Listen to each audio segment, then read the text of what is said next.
signal that we can go ahead, which I can't see because of the blinding lights. So good stuff. So good morning, ladies and gentlemen. Welcome to the inaugural Before the Bell event. We are thrilled that you're here. My name is Catherine Clark. I'm one of your co-hosts for this morning. Alors, je vous souhaite la bienvenue aujourd'hui, mesdames et messieurs, à cette nouvelle série d'événements en direct. We are live today from Canada's NAC, live from Ottawa. We have all of you brave people who have joined us in the wintry early morning hours of an Ottawa morning to be here with us. We also have a huge number of people who are joining us via live stream for this event as well, from the comfort of their own homes. I hope that doesn't encourage you to stay home next time and snuggle under your duvets, as you know that's an option from here forward. So this is an opportunity, ladies and gentlemen, because it is an inaugural event for you to be able to say to your grandchildren, I was there. I hope you're going to remember this morning.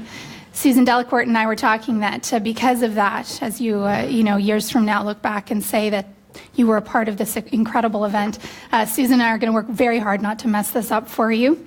But I'm going to explain very briefly about the format for Before the Bell, because it comes in three parts.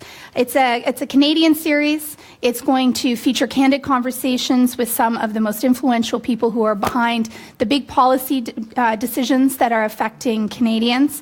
We're going to be talking about a subject today that's on the mind of a lot of people. It's the issue of trade. Clearly, this is impacting not just a certain sector of Canadian society, but businesses across the country and the work that they can do, not just nationally, but internationally. We're heading towards more NAFTA talks at the end of this month in Montreal, so it's even more of a topic of conversation. Let me talk to you about Susan's part. Susan Delacourt is running the Pulse. This is an opportunity for Susan to talk about the issues, the policy issues that are affecting Parliament Hill, that are affecting Canadians, and that are affecting Canada's place in the world. Following the Pulse, I will be leading the policy segment. I'll be interviewing expert guests and key influencers to explore the issues that Susan will have touched on, but just in a little bit more depth. And in the final segment, the people, that's you, we are going to be turning,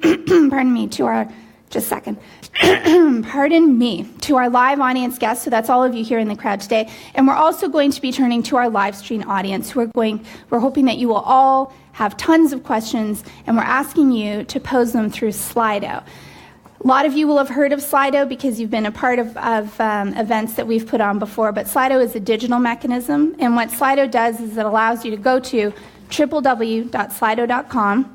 So I encourage you to take out your mobile devices and type that in.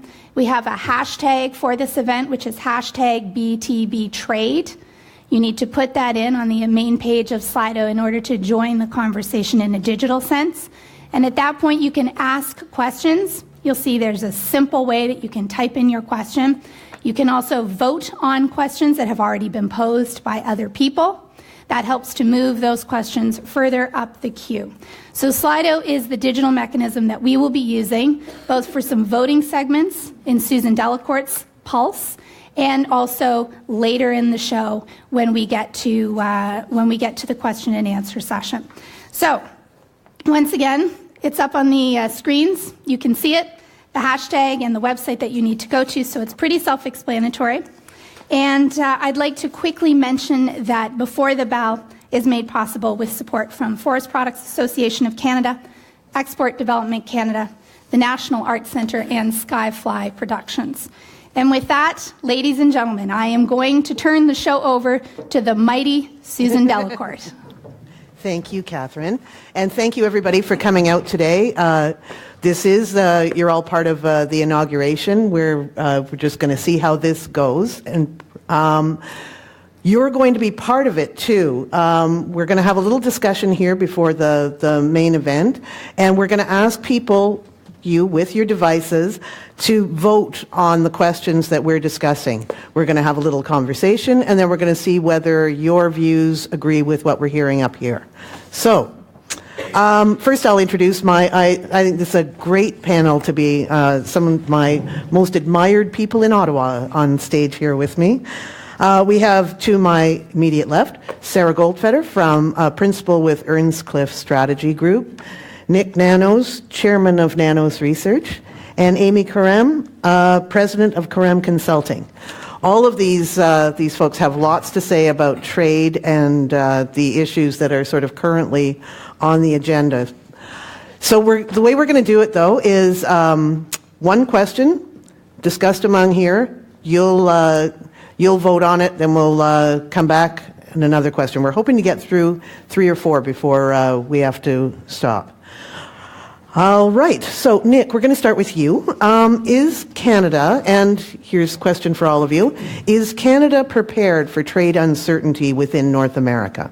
So yeah, I would say that I'll speak to Canadians as the pollster. I believe that Canadians are prepared. Why? 2 reasons. First of all, we have to think of 2 things being put together.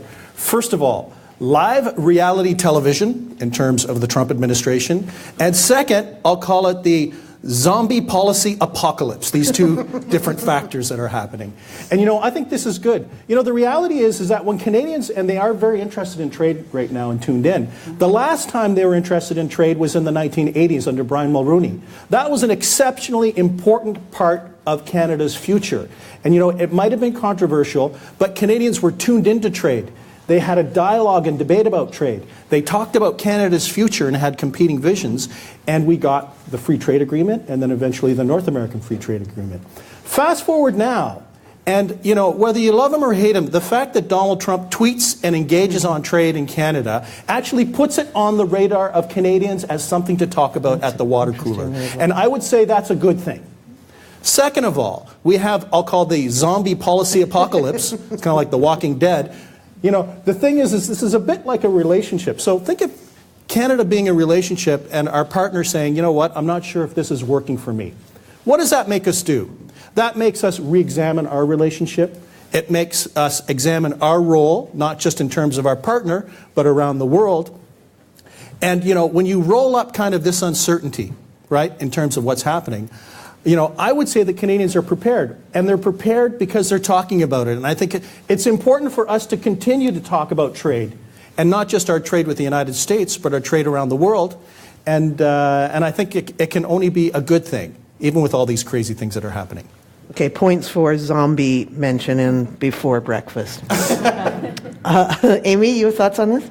I'm going to slightly disagree with Nik in that I really don't think that we're ready. And the reason is 75% of our exports are to the U.S. What worries me is we don't have a diversification strategy, an export diversification strategy. And as many of you know, right, your financial advisors will always say diversify, diversify. And what happened to the Nortel folks who put a whole bunch of their stock in, their retirement fund into Nortel stock. So that's the aspect that worries me, and we're just too comfortable. We've become a little bit too complacent. It's been easy selling next door. And I've talked to some entrepreneurs, some small, medium enterprises, and they're like, no, I really haven't thought about going abroad. I have no idea where to start, where the opportunities are. So I'm good with the U.S. market. So in that respect, I think we need to do an aggressive shift. And that's the aspect of why I think we're really not ready yet. Sarah, where are you on this one? Well, I think it's important to remember that governments aren't the ones that are engaged in trade. Businesses are engaged in trade. And I think at the end of the day, what you're going to find, regardless of whether or not there are trade agreements in place, businesses will find some place to sell their products. And it's like, water around rocks in a stream. There may be obstacles, there may be challenges, and businesses will look to government to help them with overcome those challenges. But I think at the end of the day, Canada's a trading nation, and nobody does that better in the world, really. And so when you look at what your financial prospects are, what your market prospects are, people want Canadian goods, and trade agreements or not in place. If Canadian businesses want to sell overseas, they will. So I think what we have here is an interesting distinction, and I'm thinking we'll probably see this show up in the results too. Is when we say Canada, are we talking about Canadian business? Are we talking about Canadian people, or are we talking about the government? And the minister is here, so feel free to vote on that the way you like. And we are now seeing the poll results. And there's a slight, my fellow panelists here, I have the advantage. There is a slight advantage to yes. 53% say yes, 47% say no. So, okay, that's good. We're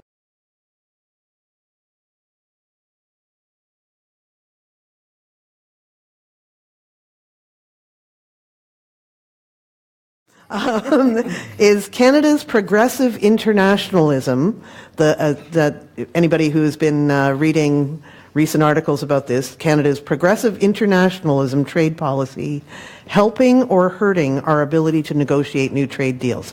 So we're going to start with Sarah. Sarah, you might want to just give a capsule summary of what progressive internationalism is. Sure. Well, I think from what I understand, the Canadian government is trying to do with the progressive trade agenda is move trade deals into an area of social policy. And I think that's always a challenge. When you try to use a trade agreement to do something other than regulate trade, I think it's always going to be a challenge with your partners. And so Canada's taken the lead on this. They did so with CETA, and in the process of kind of the final days of that negotiation and the finalization of that, Justin Trudeau stood in front of a European audience and talked about the importance of trade deals impacting the people that live in the countries that those trade deals are between.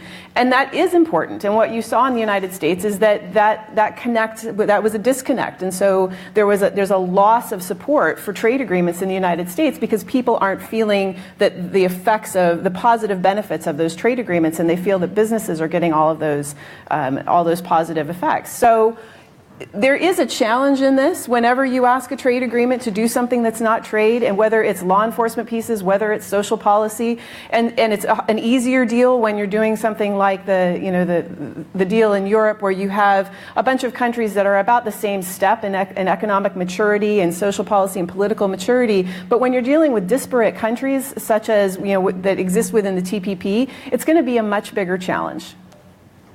Nik, you have thoughts on that? Yeah, I think it's a mixed bag. So think of it this way. Can I make a prediction? Of course. Okay, especially if it involves zombies. I would say zombies. that in 20 years, progressive trade is going to be a gimme. The problem for Canada is that when you're the first, no one else is in that frame, right? And it makes it very difficult. So, I think the challenge for the government is how can they move forward a progressive trade agenda, not just for Canada, but so that other countries can start to adopt that progressive trade agenda? Is the government willing to compromise a little bit to get a little bit of a progressive trade agenda to start a broader dialogue, or is it kind of a firm line in the sand? So, I think the challenge is that we're talking a new language and a language of the future probably for a lot of trade, but no one else is in that space. And if you're in the trade space, no offense, some of my best friends are in the trade space, they're kind of like hyper geeky rules-based people who live in the post-World War II era in terms of kind of, how many trade angels can dance on the head of a pin. So to talk about progressive trade is just almost foreign. So I think the challenge is when we're first to talk about this, we're just talking a different language than many other people. But I think we're ahead of the wave on this. Amy? Yeah, agreed. We are ahead of the wave, and I think that's where pulling in our allies is going to be really important, right? Strength in numbers. We do need to remind ourselves of our size on the global scale, and I absolutely agree. These are fantastic principles and values that we need to stick by, but if the ultimate goal is impact, we certainly need to make this a long-term strategy, rally other allies, and yes, as Sarah and Nik said, proliferate this in a broader sense. At the same time, I think timing is everything, as many of you know, in really good negotiations. It's a timing thing, and I'm looking forward to learning more about our government's timing strategy and the trade-offs. I think it's showing in our actions, and I'm getting it. But I think that's really where we're going to see success or the apparent trade-off in our timing decisions. So I'm going to ask the panelists then your quick thing, which the audience now can vote on too. Helping, hurting. Sarah? Oh. I'm forcing not them off the binary. middle I'm again. sorry. I think probably, if anything, depending on the agreement, right? So in Europe, I think it's helpful, and with TPP, I think it's going to be a real challenge to getting to a deal. Good answer. Nik?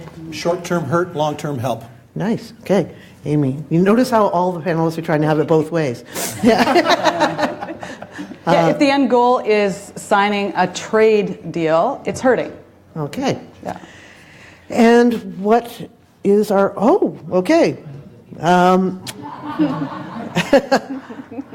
Most of the audience, almost, 58% believe it's helping and 42% hurting. Now, how many of you are sucking up to the minister? All right. Our third question. Is it possible for Canada to protect its national interest in trade negotiations? And Amy, we're going to start with you on this one. Yes, absolutely. It's possible. It's necessary, and I think it's expected. That's what we've elected them to do, right? And I think they're doing a great job. And I think it's also the key to the success really is defining what is a deal breaker and a nice to have. And I think that's really going to be the weaving process and the maneuvering that will continue. And I think they're doing a great job. But at the same time, now it's time to take the polls that we've taken from our people and give the guidance back and be really clear in terms of what are the parameters, right, in terms of what is included and what are the engagement guidelines, if you will, in trade. So, for example, ACON, right, the deal for $1.5 billion, and a Chinese company is looking to buy it. Well, is that in our national interest? What are the guidelines for that? Or is the trade parameter that foreign investment can be only so much, right? Yes, we would love to welcome foreign investment, but buyouts, not so much. Right? So if we define national interest in terms of protecting our economy or building our economy and growing it in certain ways, I think that's where the two-way engagement, right, government and private sector is going to become really valuable. Nik? I think it's difficult. I think average Canadians tend to think of especially the trade relationship with the United States as a binary, relatively equal, state-to-state enterprise. And what was a big eye-opener for me, I remember meeting folks in the State Department in the United States, is that I came in with that idea because that's what I learned as a kid and what I learned in school, right? There's Canada and the United States. It sounds equal. It sounds very binary. But the reality is, I remember talking to someone in the State Department, and what they basically said is, hey, we're a global power.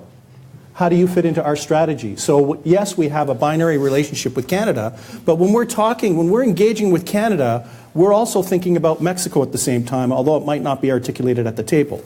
We're thinking about China. We're thinking about Europe. So just think of Canada going in thinking in a binary sense, like, hey, we have a great relationship. We're your neighbor and stuff like that.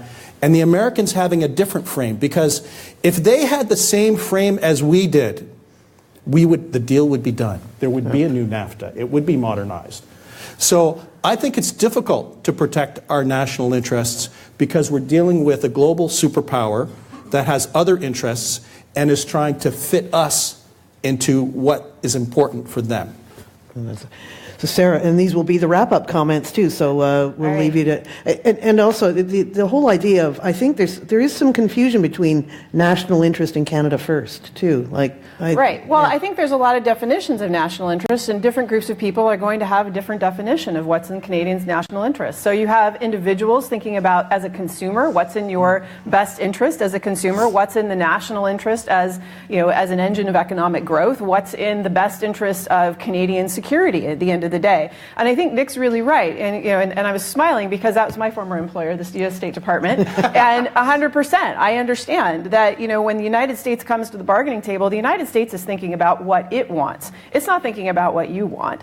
And so that's going to be a challenge in any negotiation with a global economic power, not just the United States, but also China, because China's looking at what it wants out of the deal. And I think that's why sometimes for kind of a more of a medium economic power, a multilateral agreement may, in the end, work to your national interest better than a bilateral agreement.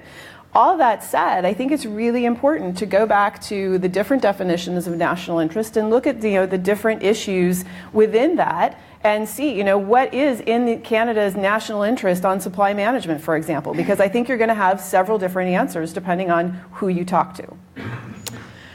So now, actually, the audience gets the last word. We'll see, is it possible for Canada to protect its national interests? Yes or no? A binary question. And overwhelming, so our polarization is ended. This is a lovely way to end it. 96% said yes. So with that, thank you all for helping launch this. We're going to move back to the main stage and Catherine and our distinguished guests. Thank you, Susan. Thank you for that excellent and high-powered and dynamic conversation to start off our morning. And I agree with Susan, it's a good idea to always reference zombies before breakfast. So thank you for that, Nik. Gets us all awake. So now we're on to the policy segment, ladies and gentlemen, and I'm delighted to have three distinguished guests who are joining me on stage this morning, but they're going to be doing it one by one so that we can have a quick one-on-one discussion with each of them. Before we go to audience questions, everyone got a real flavor, and you're all Slido pros by this point. When we get to the end of my session, that's when we'll be going to longer format questions from the audience. So you can start inputting those questions at any point that they occur to you during the morning. So let me introduce, please, ladies and gentlemen, my first guest, Derek Nyber, who is the CEO of Forest Products Association of Canada. Derek has been going through some fairly interesting times lately as he works to support his association members. Of course, we've heard a lot about softwood lumber. What was more of a surprise last week was hearing a lot about newsprint. I'm sure you were thrilled. Yeah. So let's talk a little bit about that newsprint issue which arose. Derek, can you talk to me about what you think actually happened? What's going on with that? Yeah, I think it's the backdrop of protectionism in the U.S., and this is for our sector. This is the third trade action now, super calendared paper, which is the paper that you'll find in magazines or newspaper inserts, softwood lumber, and now newsprint. And some people will say, well, newsprint aren't newspapers dying? Isn't newsprint dying? Well, actually, we still export over $2 billion of newsprint to the U.S. alone every year. In a place like Corner Brook, Newfoundland, that's 500 direct jobs, another 2,000 throughout the province of Newfoundland and Labrador. In Powell River, that's about 500 jobs. In Crofton on Vancouver Island, it's about 400 jobs. So, we're thousands of jobs across Canada in a category that's declining about 10% a year, but for the next few years, there's still a pretty good business there. The mill in Corner Brook, further to Amy's comments, Corner Brook has diversified. They only send about half of their newsprint to the U.S. The other half goes elsewhere around the world. So the diversification is happening. But what this has done is these mills, as they're looking at the runways that they have, they're looking at investments over the long term to transform those mills into other innovative products. And the challenge this newsprint case presents is really fast-tracking the challenge and not giving them maybe some of the time to make those investments to move into other product areas. So a real surprise, really unfortunate, and similar to softwood lumber, basically founded on creative writing. So the government of Canada actually went to the WTO and filed complaints on both softwood lumber and with regards to the newsprint issue. And I guess I'm wondering if this is in fact a test to ensure that any new NAFTA agreement that may or may not be developed actually maintains a dispute resolution clause. Yeah, I think it's a must for us in NAFTA and also to ensure that the U.S. is following the requirements under WTO. We were one of the first groups to support the government last week when that WTO action came out, although it's not just about us. That was a very broad move referencing other countervailing duties and other trade actions to other countries. And we've seen in the last year alone a 50% increase in those kind of trade actions from the U.S. alone. That's concerning. And a lot of people can blame Trump alone for that. And I think we've had debates in the industry. Would softwood lumber have happened with Hillary Clinton as president? I think the answer is probably yes. But I think the ongoing narrative around protectionism, and if you look back to the newsprint piece, that's a trade action filed by one mill of 260 people in Seattle, Washington, that's owned by a hedge fund. So my first, is this an attempt at extortion to get money from Canadian industry to buy them off? Because there's not one other newsprint facility in the U.S. that's supporting them. And also, we have 1,000 small newspapers in the U.S. We have book publishers. So we have far more people in the U.S. against this because they know this is going to drive up their costs as it has for home builders in the U.S. with softwood lumber.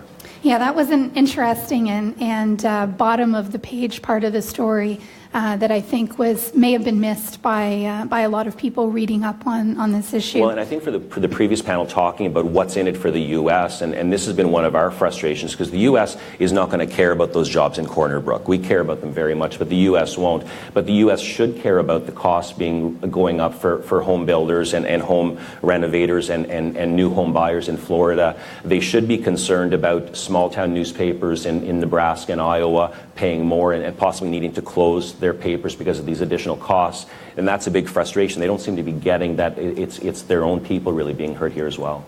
I want to talk to you a little bit about your industry in another sense.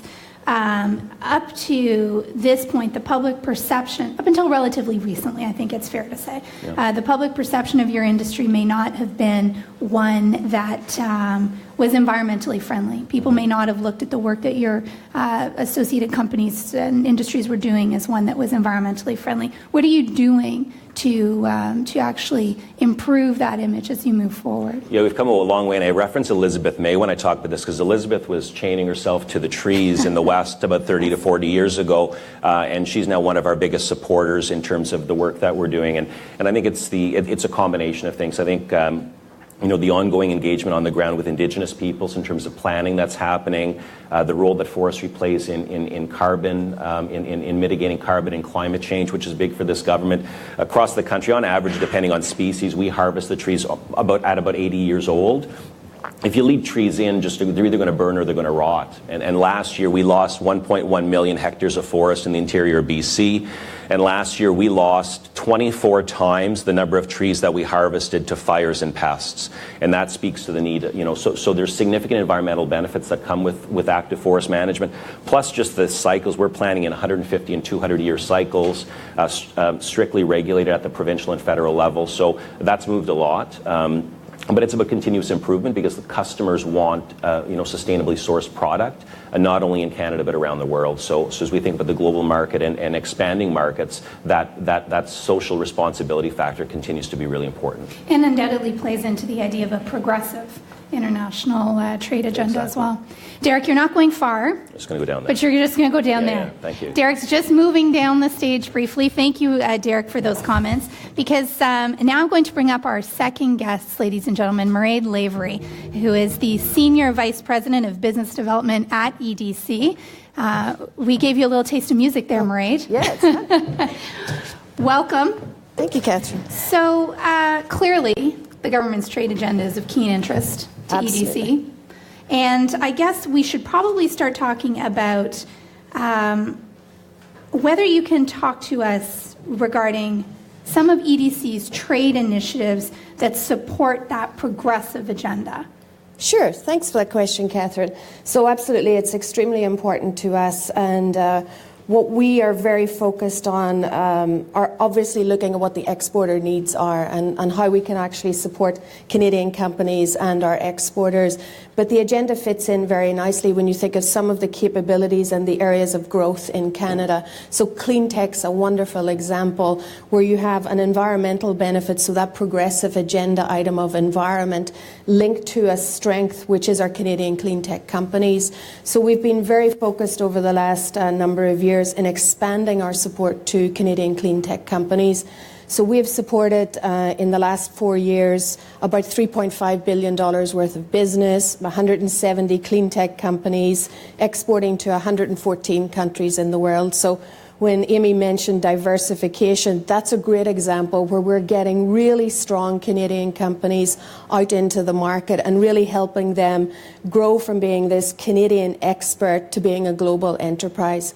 So clean tech and environment, a huge part of the progressive trade agenda.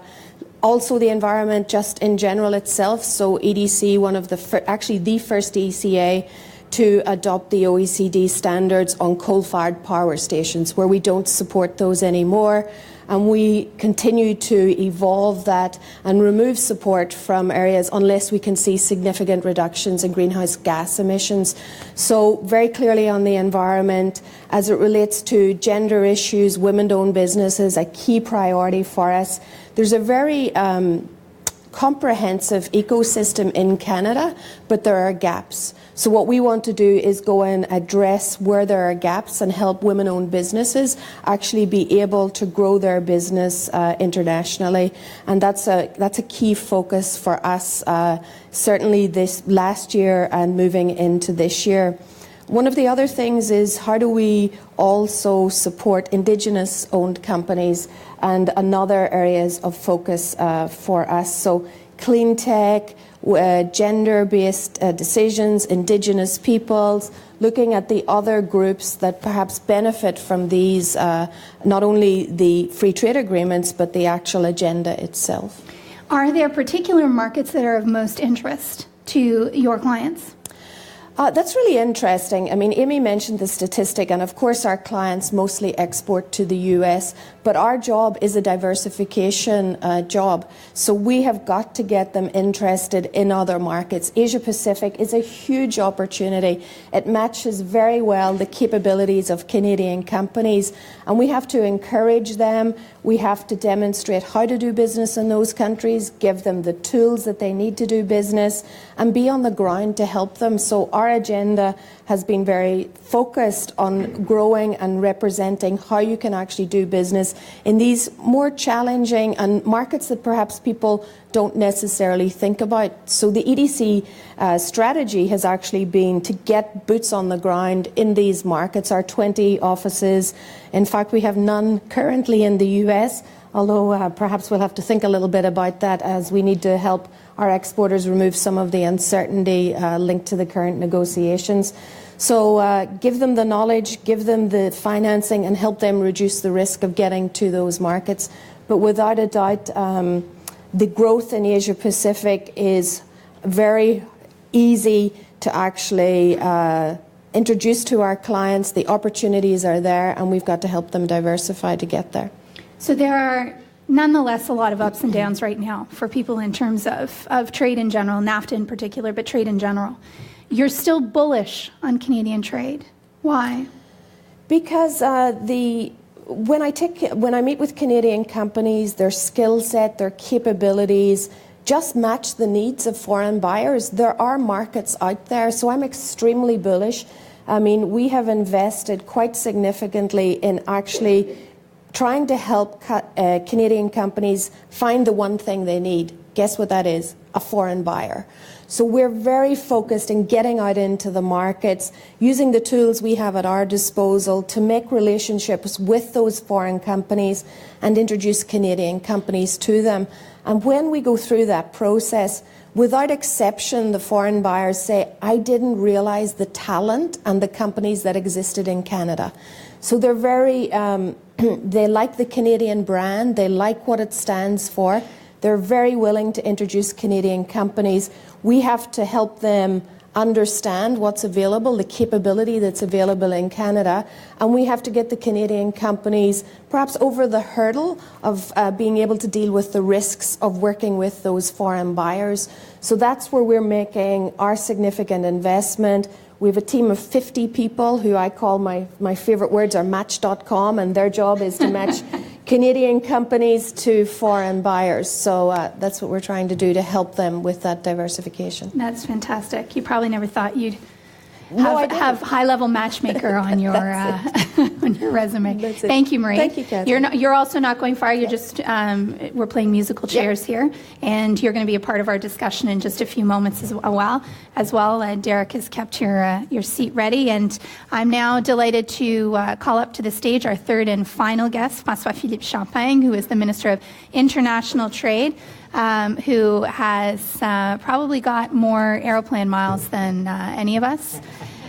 Good morning. Good morning. What a pleasure. Thank you for being here. Merci, on l'apprécie énormément. Yeah, first show on trade. And you're a part of it. The way is that people are always right. I look at the poll and I they're think always right if the polls go your way. Well, listen, I saw a lot of wisdom this morning in the polls, but it's very nice to be with all of you this morning, talking about trade and the impact of trade on our people, and so delighted, honestly, that you chose that, because this is really having an impact on all Canadians, and not just Canadians, but people around the world. So happy to share some thoughts with you. Do you have a crystal ball that lets you predict what's going to happen in the NAFTA negotiations at the end of the month? Geez, I wish, but one thing I can say, and I think people have seen it, and other panelists have mentioned that, we knew it would be difficult. We knew it would be complex. But I think what Canadians expect of us, Catherine, is to be constructive, to be solution-oriented, to be at the table, but also to stand firm. You may have seen me this week and say, sometime it's good to send a strong message, a message of firmness, and say, we talk about the forest industry, we talked when there was this discussion about unfair duties on Bombardier, we stood firm.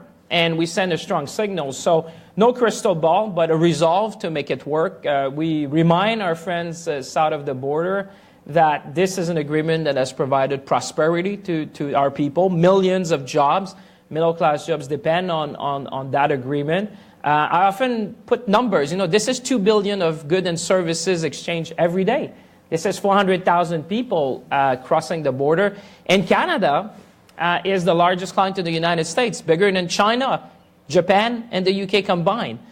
So oftentimes when you put that in perspective, and you saw Team Canada playing, making sure that we engage not only with the White House, but with governors, with mayors, with business people. When you have the president of the U.S. Chamber of Commerce agreeing with the Canadian position, I think that it says a lot about our position and our constructive nature at this table. One of the countries you were in most recently was China. Yeah. You got left behind in Beijing for a good reason, but to continue with further conversations there. Can I ask you if you think that the progressive element of the government's trade agenda is in fact impacting the ability to have discussions with certain countries like China? Well, first of all, I'm happy you mentioned that, because this was a topic discussed before. With respect to China, listen, we've been clear to Canadians and to our friends, this was not about next Friday. This is about the next few decades. I mean, this is a partner we exchange $85 billion of bilateral trade, becoming the largest economy of the world, and it's part of our diversification strategy. I think some panelists mentioned that you need to diversify, and clearly things are shifting in Asia. So this is part of our broad-based strategy. I would say quite the opposite. Our progressive trade agenda, and what is progressive trade agenda? It's all about making sure that trade works for people. Trade is about people. You cannot do trade today like you used to do a few decades ago. You're leaving way too many people behind. People won't accept that. That's why you see the disconnect. I often say trade is not a race to the bottom. It's a march to the top. When we say that we should talk about gender in trade agreement, when we say that we should be protecting the environment while we trade, when we say that we should protect workers while we trade, that makes sense. That resonates with people around the world. And I can assure you that ministers often say to Canada, please continue to be ambitious in these elements because it allows us domestically to raise the standard. No one in this room, no Canadians watching us would want us to be trading and say, well, we'll be doing more trade by reducing standards. People expect us in the 21st century, in 2018, to make sure that you respect the environment, that you respect workers, that you talk about gender. I often say, you know, which game can you win with 50% of the team on the bench? That just makes sense. So I would say quite the opposite, and people were right. That's what distinguished Canada in the world. You know, you were right to say that our trade agreement with Europe was the most progressive. It's the one which is the gold standard of the world. But I can tell you, for example, that what you see in that agreement now, a lot of countries, the European Union, are trying to replicate. Canada was the first G7 nation to have a gender chapter. I can tell you when I got the WTO, and they say, Minister, can we get that clause again? Because, you know, it just makes sense. You know, I think Europe is going to replicate that in its trade agreement, many nations. So, yes, you are at the forefront. Yes, sometimes it may sound difficult, but that's how you move the needle. That's how you make progress in the world. That's how you distinguish Canada. I can assure you, when you look at NAFTA, for example, what's difficult, it's not the progressive stuff. It's the same stuff that Brian Mulroney was fighting at the time. It's dispute resolution, it's Chapter 19, it's about procurement. Those are the tough issues that remain in trade agreements. But I would say, and the people were right, the progressive element is what makes people want to invest in Canada. Millennials are voting with their feet and their values. We see it in our numbers, we see it with the number of students, and I think Canadians have given us a broad social and political license to have a broad-based trade agenda, but they want us to trade with our values and our principle. Final question before we go to audience questions via Slido, and that's about TPP. Yeah. What's going on? Can we salvage it? Yeah, I mean, listen, we made a lot of progress in Da Nang, but there's still things to work out. I mean, I must say that the way it was left where we took it, when we took government, is that the previous government compromised on too much. So we came to the table, I came to the table and say, hold on for a minute. I think Canadians expect us to stand up for them, whether it's the auto sector, whether it's culture, to make sure that we just don't get any deal, but we get a good deal. Again, I'm saying these deals are there for decades to come. So it is significant for us to get them right. And that's what I stood up for Canada last time. And I think that's what gives confidence to Canadians when they say in us abroad. They know we're having their back. They know we're at the forefront. But they want us to engage with confidence, smartly, making sure that we open up market, but that we also care for our industries, for our workers, for the middle class. That's what I do when I stand abroad. I stand up for Canadians and making sure that at the same time, we develop these markets in Asia or in South America. Thank you, Mr. Minister. Real pleasure. So that's not it. We have questions now, which we'll get to for all three of you. The first question, will there be a new trade strategy, and how will the federal departments collaborate to bring together a competitive Canada brand package on the international stage? And Mr. Minister, I think we'll throw that question to you first. Well, I think we have one. I'd say, you know, what is attracting Canada? I often say stability, predictability, rule of law, very inclusive society, and one which cherishes diversity. I think you saw it in our feminist trade, international trade strategy. You see it in the way we're promoting Canada abroad. Diversification is key. I keep saying there's never been a better time to diversify. We did that with Europe. We're looking at South America. We're looking at Asia Pacific. And I'll leave Canadians to think, well, we represent what? Canada represents 0.5% of the world population and about 2.5% of global trade. So I often say that trade is part of our DNA. And I'll say that I never present Canada as a country of some 35 million people, but rather a country today which has preferential market access to 1.2 billion consumers. Because in today's world, what matters is market access. It's not the size of your population. And through our trade agreements, we get market access.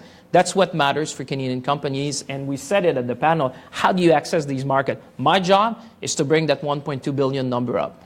Mairead, I'd like to just briefly have your comments on this, especially with regards to the Canada brand package, because that's a lot of what you're doing at EDC. Yeah, so maybe two specific examples to demonstrate. Clean tech was one that I mentioned. You know, again, leveraging, we've been working really closely with BDC, SDTC, TCS, and ourselves. to actually make sure that we apply all of the benefits of all those 4 organizations into those clean tech companies to leverage them to actually be able to take them to the world stage. So that's a significant coordination to actually help one company. That's one example. Another example will be the Accelerated Growth Service initiative of the government to actually bring all federal departments together with companies that we can accelerate their growth package on. So yet another example. And then ourselves with Trade Commissioner Service, a very important front field for EDC, given that they have so many offices in so many countries of the world. We work very closely with trade commissioners and are continuing to enhance that relationship by bringing the knowledge they have to Canadian exporters, by understanding how we do missions together, how we work together in those markets to actually leverage the connections that both organizations have. So 3 examples. It's core to what we do all the time to ensure we get the best bang for the buck. But 3 very specific examples.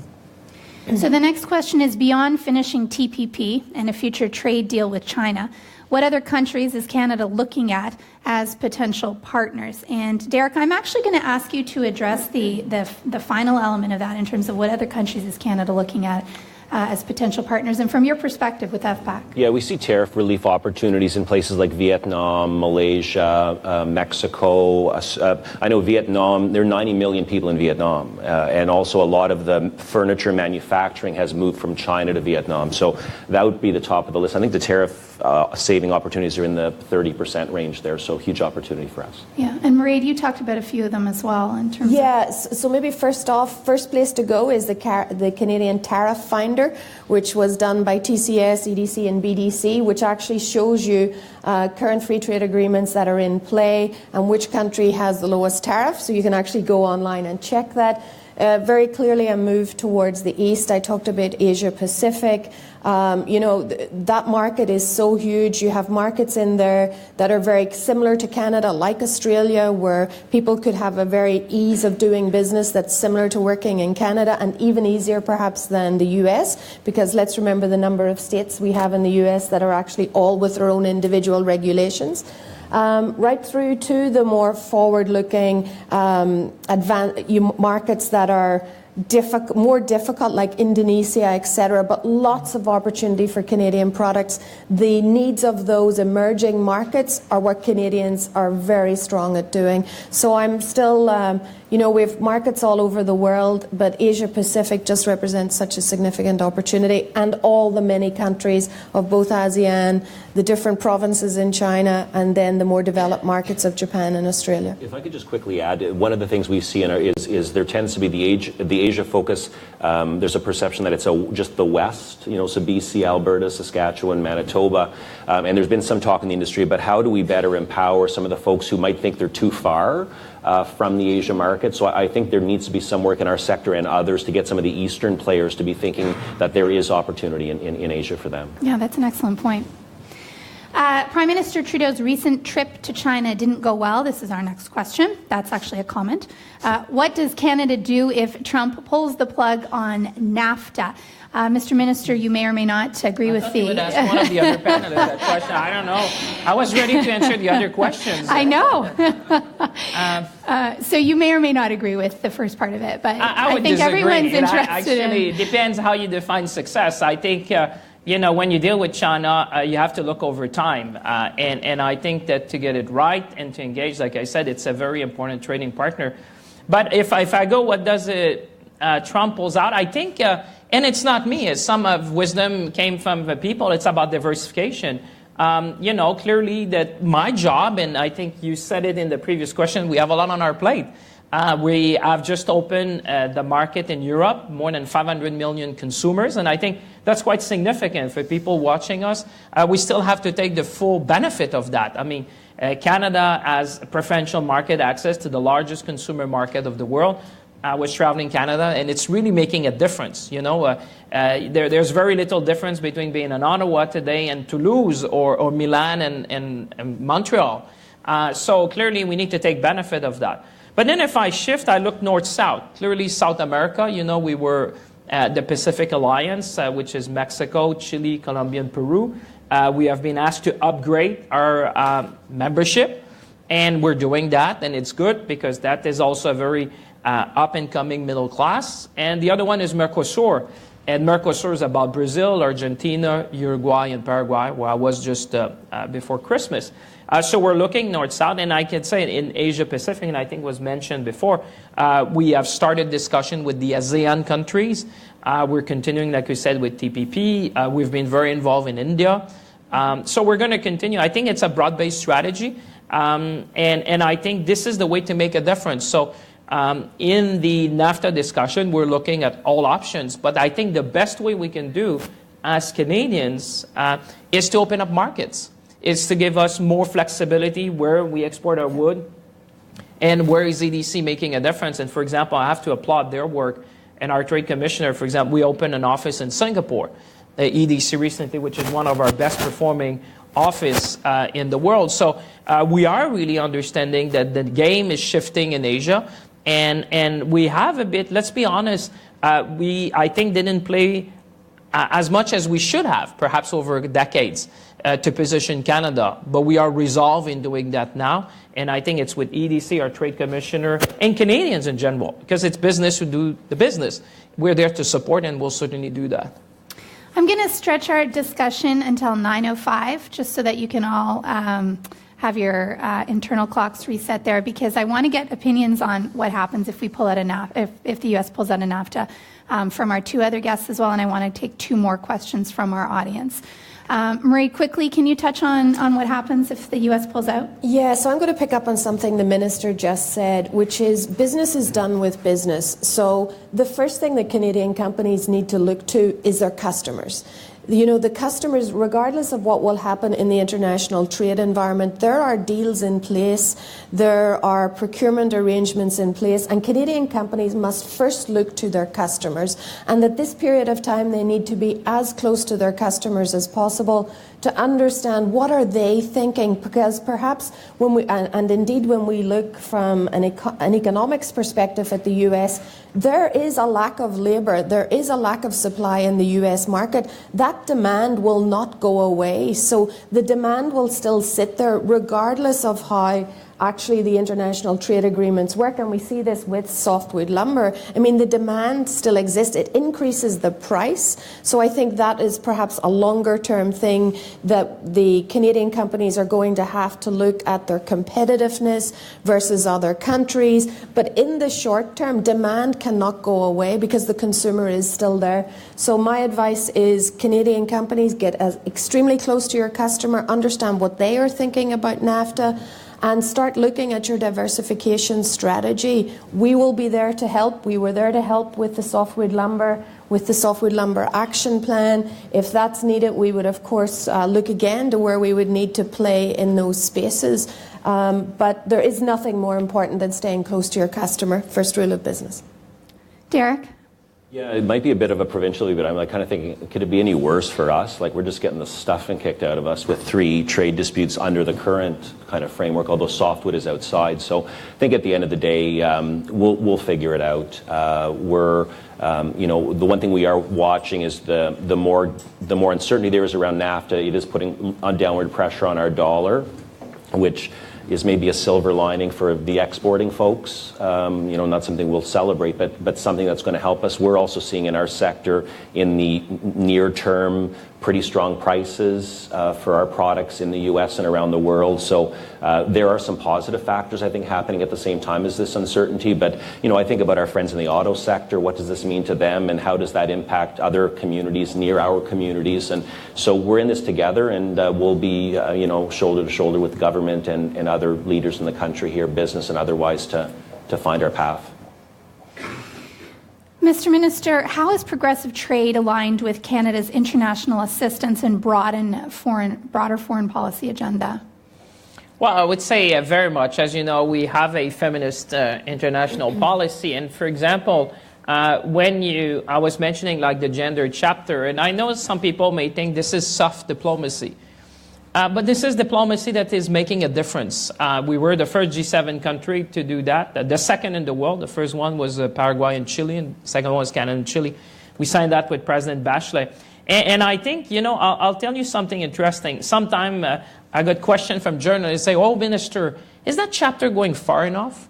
Are we doing enough?" And I say, I'm so happy to get that question, because 4 months ago, no one would be talking gender when we were talking about trade. So this is the way you're making a difference. And I think we're very much aligned when you're talking about the environment, making sure that we protect the standard and we aspire for more. That is very well aligned with, obviously, our position on the environment. And when it comes to labor and human rights, Canada is obviously there with our foreign policy. So for us to make sure that, countries don't think about lowering labor standards to be more competitive, clearly this is advancing generally our agenda. And I think that's why I want to demystify this progressive. Progressive is just about common sense.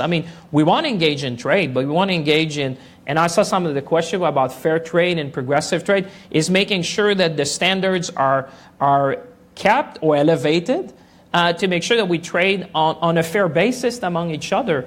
And that, yes, we want to be out there and make a difference. And I think, so you're saying progressive and fair trade are essential? Well, I saw one of the questions. I have the benefit of having the monitor and seeing the questions being posed. And I would say progressive is just, these two things go together. They're fair because they're progressive in the way that, like I said, countries around the world, we want to make sure that people don't use unfair trade practices to be more competitive. We want to make sure that as we trade, and I think that's what people expect, and therefore this is how it makes Canada very much in line with our international assistance and our foreign policy.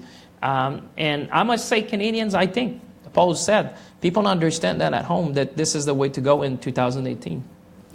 So, final question. Mairead, I'm going to throw it to you. A key element in Canada's progressive trade agenda is incorporating a gender perspective. What's needed to make this priority real? You talked a little bit about some of the key focus areas for EDC moving forward, and women is one of them. Yeah, well, I'll start by what's needed to make any priority real. Focus, investment, and measures.